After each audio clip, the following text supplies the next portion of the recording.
Histórias assombradas. Vamos ao relato, então, que é este daqui. Na verdade, eu acho que são 2 relatos. A cabana e o apartamento, é isso? 2 relatos, vamos lá. Aqui estarei contando 2 relatos sobrenaturais que marcaram muito a minha vida, embora eu já tenha vivido vários. Futuramente poderei mandar mais relatos se este agradar-lhes. Os nomes estarão trocados já. Tá, ele tá falando que tem 2 relatos. Ok, tudo bem. Vamos lá. O chalé, o primeiro, ou então a cabana. Olá a todos. Começarei relatando algo que me ocorreu quando eu tinha cerca de 10 ou 11 anos de idade, ocorrido em 2010. Para começar, é preciso dizer que nasci no Espírito Santo e devido à transferência no emprego do meu pai, tivemos que nos mudar para o Rio Grande do Sul, em uma cidade bem ao sul, próximo da divisa com o Uruguai. No processo de mudança, encontramos uma casa bem rústica, estilo chalé, com um bom preço. Hoje em dia, sei por que o preço estava tão bom. A casa possuía um andar e era bem grande e espaçosa. Possuía 3 quartos tão grandes que um deles ficou para os meus pais, enquanto os meus irmãos mais velhos e eu decidimos ficar no mesmo quarto, visto que eram muito grandes, ficando cada cama colada em uma parede. Assim, o último quarto foi usado para guardar coisas de mudança até haver uma melhor organização. O tempo foi passando e fomos nos acomodando na casa. Simultaneamente, pequenas atividades estranhas, por assim dizer, passaram a acontecer. À noite, o assoalho de madeira fazia ruídos, como quem desse pisadas com força. Nos sentimos observados em todos os cômodos da casa. Sim, eu posso imaginar que vocês estejam pensando que é paranoia e é a dilatação térmica da madeira. Nós também pensávamos. Em um dia de limpeza para melhor organização de nossas coisas na casa, meu pai acabou encontrando um sótão que estava bem escondido.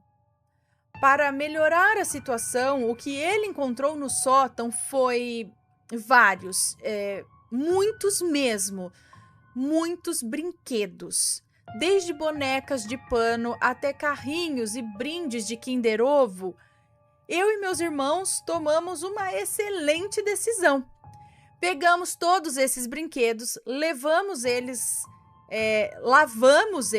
pegamos os brinquedos, lavamos eles, deixamos bem limpinhos para condições de uso e a partir desse momento as coisas começaram a ficar mais sérias ainda. Eu sofro de sonambulismo, mas nunca fiz coisas muito assustadoras. Eu basicamente passei boa parte das noites levantando da cama e começando a andar em círculos no meu quarto, enquanto dava gargalhadas. Aquelas iguais aos vilões de desenho animado, sabe? Isso ficou tão frequente que os meus irmãos até se acostumaram, ou ignoravam já. Sono pesado, sabe? Ou acabavam me botando de volta na minha cama. Você se lembra dos brinquedos? Então, bem, minha mãe, que sempre foi uma pessoa atenta ao espiritual, disse que havia brinquedos demais ali e que não deveríamos nos apegar a tantas coisas. Dessa forma, não nos julguem, tá? Éramos crianças. Frequentemente havia eventos especiais na escola que eu e meus irmãos estudávamos, né? Tinha alguns eventos ali na escola. E era época de Mercado das Pulgas. Com isso, vocês já podem imaginar, né? Sim, nós vendemos muitos daqueles brinquedos no Mercado das Pulgas na escola. Inclusive, perdão se causei mal a alguém diretamente. Após esse dia, as atividades sobrenaturais começaram a se intensificar. Passou a ser frequente ouvir sussurros, do tipo que você sabe que alguém está falando, mas não entende o que está sendo dito. Lembram do quarto que eu disse no começo que estava somente com coisas de mudança? Pois bem, meu pai montou uma barraca de acampamento nesse quarto para que eu brincasse E lá, essa barraca permaneceu. Em uma noite de filmes com a família, assistimos o filme Sinais.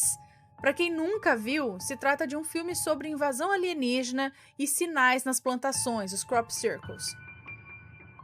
Nesse filme, os alienígenas se comunicavam entre si com um som que se assemelha aos estalos graves e agudos que conseguimos fazer com a língua e a garganta. Eu nem preciso dizer que eu fiquei traumatizado com esse filme, né? Mas relaxa que vai piorar. Eu despertei subitamente em uma noite com a garganta muito seca. Me levantei para ir à cozinha beber água, mas teria que passar pelo quarto com a barraca no caminho, sabe? E para minha surpresa, o quarto que o meu pai sempre deixava fechado quando íamos dormir, estava agora com a porta aberta. E quando eu passei pela porta e olhei para dentro, eu vi uma luz na barraca, com uma silhueta humanoide segurando aquela fonte de luz e fazendo os mesmos sons que eram feitos no filme Sinais. Instantaneamente eu corri de volta para o meu quarto e lá fiquei sem dormir até o sol nascer. Após esse ocorrido, comecei a falar mais com a minha mãe e com os meus irmãos sobre isso. E qual foi a minha surpresa quando eles não riram de mim? Eles também estavam se sentindo incomodados naquela casa. Minha mãe passou a tentar sugerir uma nova mudança para um apartamento, mas o meu pai, cético como é, não cedia fácil. Até que numa noite, minha mãe acordou ouvindo um som estranho. Corajosa como sempre foi, ela foi atrás do som até que chegou na porta da sala, que estava fechada, e havia uma luz saindo pelas frestas da porta, enquanto se ouvia um som de chiado. Até que minha mãe olhou pela greta da porta, que hoje eu sei que é o vãozinho ali, né? Um vão que tem na porta, e viu um senhor calvo assistindo a televisão que estava sem sinal. Naquele estado que as pessoas chamam de chuviscando, fazendo aquele som alto de estática. Minha mãe instantaneamente pulou para trás e correu até o meu pai, chamando ele, pensando se tratar de uma invasão. Quando meu pai chegou lá, não havia mais nada nem ninguém. Após isso, não havia nada nem ninguém capaz de impedir a minha mãe de fazer a gente se mudar. Assim, acabamos nos mudando. E depois disso, minha mãe voltou a falar com a antiga dona daquele imóvel. E em meio às conversas sobre essa casa, ou essa cabana, ou esse chalé, ela disse à minha mãe que poucos anos antes de morarmos lá, um senhor de idade havia morrido naquela mesma sala que a minha mãe viu um senhor. Mas e os brinquedos no sótão? Aquele tanto de brinquedo no sótão, de quem será? Kinder Ovo era de alguém da década de 90 que viveu ali. Será que... E por que não levou, deixou as coisas lá? Será que foi só esse senhor que morreu lá? E ele continuava vivendo lá, pelo jeito. Por isso que escutavam os barulhos e tudo mais, não é? Agora, e os mesmos barulhos do filme? Será que foi só para assustar? Viu como ele ficou com medo e tentou assustar? Fazendo os mesmos barulhos? Ai, gente, não sei. Agora, o próximo é o apartamento. Já essa história ocorreu mais recentemente e me marcou muito por ter sido uma experiência bem intensa. Ocorreu na minha cidade do Espírito Santo, no Espírito Santo. Eu e minha família nos mudamos para um apartamento no centro da cidade. Sim, nos mudamos várias vezes. Esse apartamento era em um prédio de temporada, que só tem moradores durante o verão, havendo só minha família e mais 2 famílias no prédio todo, como moradores fixos, né? O engraçado era que o preço do apartamento também estava bom. E eu brinquei ainda com a minha mãe falando, nossa, o preço do aluguel tá bom demais para um apartamento bonito desses. Deve ser assombrado também. Esse apartamento era cheio de coisas, sabe? De tralhas da dona, que não nos deu permissão para tirar nada de lá. Dessa forma, tivemos que organizar toda a casa, considerando as várias quinquilharias da dona do apartamento, e várias dessas coisas pertenciam ao marido falecido da dona do apartamento. Bom, os dias nesse apartamento eram bem aconchegantes. Entretanto, as noites eram infernais. Eu passei a acordar subitamente, diariamente, às 3 da manhã, mas eu conseguia voltar a dormir, por enquanto. Até que, com o passar dos dias, o que antes era apenas só acordar às 3 da manhã, passei a ouvir passos andando ali e às vezes correndo até pelo apartamento. Não demorou muito para poder se ouvir sussurros também, e às vezes o que parecia ser discussões de 2 ou mais indivíduos, mas não era possível entender nada do que diziam. Nessa época eu já tinha 2 irmãs mais novas, enquanto os meus irmãos mais velhos já haviam se mudado e adquirido a independência financeira. Minhas irmãs, fulaninha 1 e fulaninha 2, passaram a dizer estarem com medo, e quando questionávamos do que elas tinham medo, elas, sendo crianças de 9 anos, respondiam que não sabiam do que, mas estavam com medo. Foi então que o cenário piorou ainda mais. Quando os eventos passaram a ocorrer de forma mais intensa durante a noite e também ocorrendo durante o dia, às vezes durante o final da tarde, eu e minha mãe e até mesmo visitas viam uma cabeça que recuava assim que víamos, como se essa estivesse nos assistindo de longe. Então esse espírito apareceu primeiro para minha mãe, vindo ao quarto dela, enquanto meu pai estava trabalhando. Foi até a porta da minha mãe e ficou observando às 3 da manhã. Em seguida, desaparecia. No dia seguinte, minha mãe relatou isso. Acho que no dia seguinte ela me relatou isso e disse que me gritou várias vezes para eu ir acudi-la e eu estava acordado nesse horário, mas eu não ouvi, embora nossos quartos fossem um do lado do outro. Então essa silhueta, mais escura que o próprio escuro, passou a aparecer para todos nessa casa, mas principalmente para minha mãe. Ela então deixou de apenas nos observar e passou agora a nos tocar. Assim eu tive uma experiência que eu nunca esquecerei em toda a minha vida. Eu estava dormindo quando acordei subitamente, como nas outras vezes, mas dessa vez era diferente. Quando eu olhei para o canto do meu quarto, vi ali um ser de silhueta humana, mais escuro que o próprio escuro. Então, do nada, esse ser veio em minha direção, correndo, e pulou em cima de mim, na minha mãe... veio correndo. Então, do nada, esse ser veio em minha direção, correndo, pulou em cima de mim, na minha cama, como se quisesse me ferir. Ah, uma observação. Quando me assustam, hoje em dia, eu tenho um instinto, é instantâneo, é um instinto violento, do tipo, se me assustar... eu bato na pessoa acidentalmente, sem nem querer, é rápido assim. Nesse caso, eu tomei um susto que eu não sei de onde eu tirei forças, mas eu empurrei aquela criatura no chão. Eu senti o toque daquilo e era frio. Então aquilo caiu no chão e fez barulho de algo pesado caindo. E quando olhei, eu vi uma massa sombria se dissipando no chão, como se virasse uma fumaça escura. Quando olhei no relógio, 3:03 da manhã. A partir desse dia, passei a acordar todos os dias às 3 da manhã de forma súbita e não conseguia mais voltar a dormir até que a primeira luz de sol aparecesse no céu. Chegou num ponto que eu não estava mais dormindo direito. Em uma noite, eu não só acordei de forma súbita, como meu ventilador de chão teve suas hélices explodidas em vários cacos do nada. Meu pai, experiente em mecânica, disse que aquilo não poderia ter ocorrido do nada. Passei a ter que tomar remédios fortes para dormir e eu não era o único. Minha mãe se encontrava na mesma situação. As coisas na casa passaram a quebrar do nada, coisas em perfeito estado. Foi então que comecei a procurar ajuda em outras religiões e outros conhecimentos. Foi quando fui comprar mantimentos para casa. Estava passando pelo centro movimentado da cidade, quando em uma praça vi 3 monges. Sim, gente, homens carecas vestidos com aquelas túnicas e os colários de monges. Eles estavam parados, olhando ao redor e sorrindo enquanto várias pessoas passavam por eles.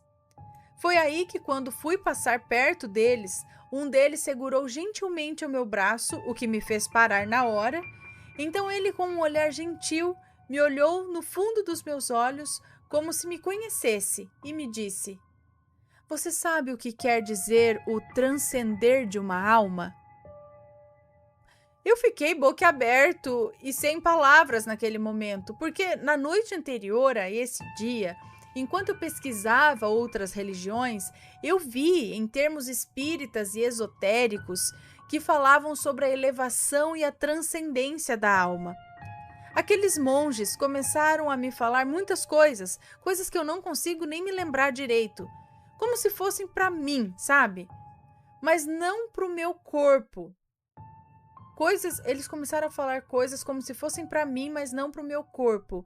E eu fui tomado por uma tremenda paz espiritual enquanto eles falavam comigo. Até que ele encerrou a conversa e me disse: "Você deve ir agora, deve ter afazeres, mas quando você mais precisar, estaremos aqui para você." A sensação de paz que aquela conversa com aqueles monges me deu foi indescritível.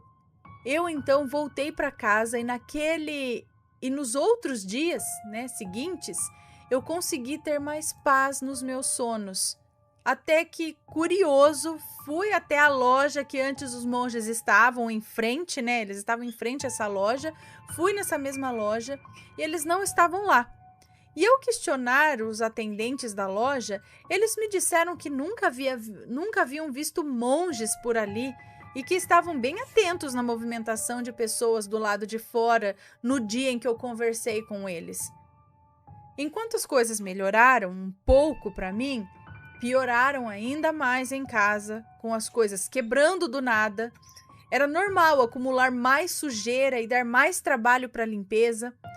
Foi quando a minha mãe chamou 2 rapazes faxineiros para ajudá-la na limpeza da casa. O que nós não sabíamos é que um desses era médium. Durante a limpeza, um deles chamou a minha mãe e disse que havia algo muito ruim naquela casa. Uma entidade materialista que queria que fôssemos embora. Caso contrário, iria nos machucar. Disse também que essa entidade estava sentada na cadeira principal da sala, olhando para eles. Nesse momento, o menino médium começou a passar muito mal. O nariz começou a escorrer e ele vomitou. Mas assim que ele saiu do apartamento, ele melhorou. E disse que não voltaria mais lá para dentro. E que deveríamos nos mudar daquela casa, ou daquele apartamento, Minha mãe voltou para dentro e prosseguiu com a limpeza junto com outro menino que ficou. Até que, ao limpar próximo da cadeira onde o médium havia apontado, eles encontraram um pequeno caldeirão com várias coisas dentro. Pensando se tratar de um ritual, ela orou e o descartou. A partir desse momento, graças ao médium, sabíamos que a entidade tinha um local preferido na casa, digamos. A cadeira principal da casa, que tinha uma boa visão da sala e da cozinha, era esse o local preferido, acredito. Foi quando minha irmã mais velha veio nos visitar e deixar a sua filha, minha sobrinha de 2 anos. Veio deixar ali com a gente. A minha irmã sempre foi uma mulher muito afrontosa, acreditando no sobrenatural, mas não dando o devido respeito ao mesmo.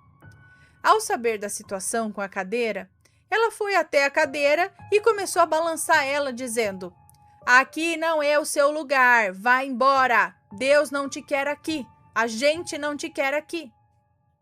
Em seguida, foi para a cozinha se sentindo vitoriosa. Foi sentar em uma banqueta para tomar um café, quando do nada a banqueta que ela sentou desmontou embaixo dela, de forma que os parafusos da banqueta machucassem, Ela começou... Tá. Tchau. Então a banqueta desmontou e os parafusos a machucaram. Ela começou a passar muito mal e teve que ficar internada 1 semana no hospital. onde os médicos disseram que os exames não apontaram nenhum problema na saúde da minha irmã, embora ela estivesse vomitando e tendo dificuldades para comer e beber. A minha sobrinha, que agora estava na minha casa, até a minha irmã melhorar, estava começando a fase de falar, formando pequenas frases. Durante uma tarde, enquanto minha mãe pendurava as roupas no varal, minha sobrinha brincava ali ao seu lado, até que do nada ela largou os brinquedos e apontou para o canto. Aquela quina no encontro das paredes e do teto, da área de serviço, e disse: "Vovó, olha lá! O Exu! O Exu!" Achei que ela falou Exu. "Vovó, olha lá o Exu!" É como ela falava bicho. Minha mãe paralisou e então gritou meu nome. Foi quando minha sobrinha caiu para trás e começou a se debater e a chorar no chão, como se algo tivesse em cima dela.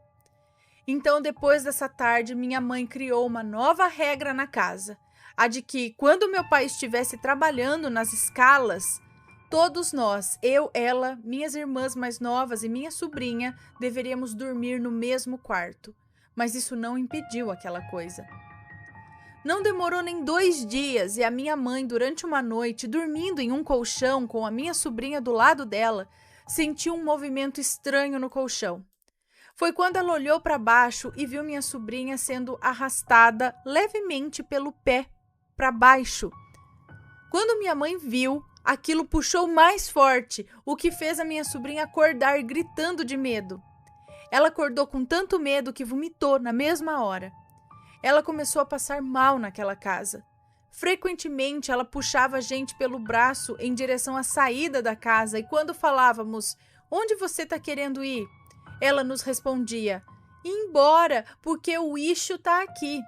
O bicho, né?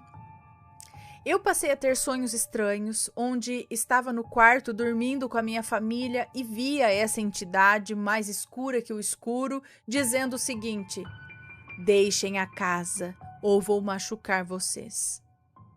Logo decidimos nos mudar. Melhor decisão das nossas vidas. Assim que começamos o processo de mudança, as atividades sobrenaturais pararam de ocorrer. Terminando a mudança, a porteira do prédio nos questionou por que estávamos nos mudando, visto que o contrato de aluguel era de 1 ano e não tínhamos ficado nem 4 meses direito. Então minha mãe se abriu com ela e disse toda a situação. A porteira é que era um porteiro mulher, né? A porteira não demonstrou nenhuma cara de surpresa. Ela simplesmente disse: "Olha, gente, eu vi vocês e gostei muito da presença de vocês. Eu queria dizer, mas eu não sabia se vocês acreditariam por eu não saber a religião de vocês.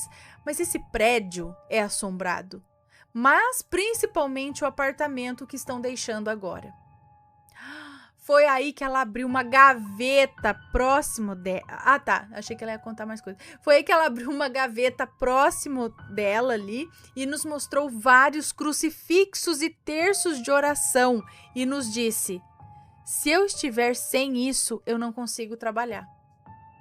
Então nos despedimos dessa boa pessoa e seguimos para uma casa melhor. Às vezes a minha mãe encontra com a porteira na cidade e ela diz que sente saudade de nós no prédio, porque de certa forma a gente trazia mais paz e luz para aquele lugar. Bom, esses foram os relatos, muito obrigada por ler. Talvez eu mande mais futuramente, eu sou muito fã do trabalho de vocês e seria uma honra ter o meu relato lido por vocês. Lhes desejo muita saúde e muita felicidade na vida de vocês. Um beijo para você, muito obrigada pelo relato. Então, ele passou, ou a família dele, por 2 situações de casa assombrada, assim, situações tensas de casas bem assombradas, quer dizer, bem assombradas não, extremamente assombradas, digamos assim, mal assombradas no caso. A primeira até que parece que não foi tão agressivo, acontecia coisas, mas parece que só estava vivendo por ali, eu acho, né, naquele, não sei, os fantasmas só estavam vivendo ali também. Agora, na segunda, queria mandar embora mesmo, vocês saem ou eu machuco vocês. Aí tava mais tenso. Mas, gente, desapega, né? Segue. Vai ficar lá, assombrando o lugar. Não pode ficar ninguém. Também não evolui a vida, a morte, a vida após a morte, né? Então, um espírito desse tem que ser conversado muito bem com ele, né? Dar uma encaminhada nele, se ele quiser. E aí, tá gostando dos relatos? Então o que você acha de deixar um like aí no vídeo, hein? Gosta dos relatos? Deixa o seu like, mesmo que seja nos cortes.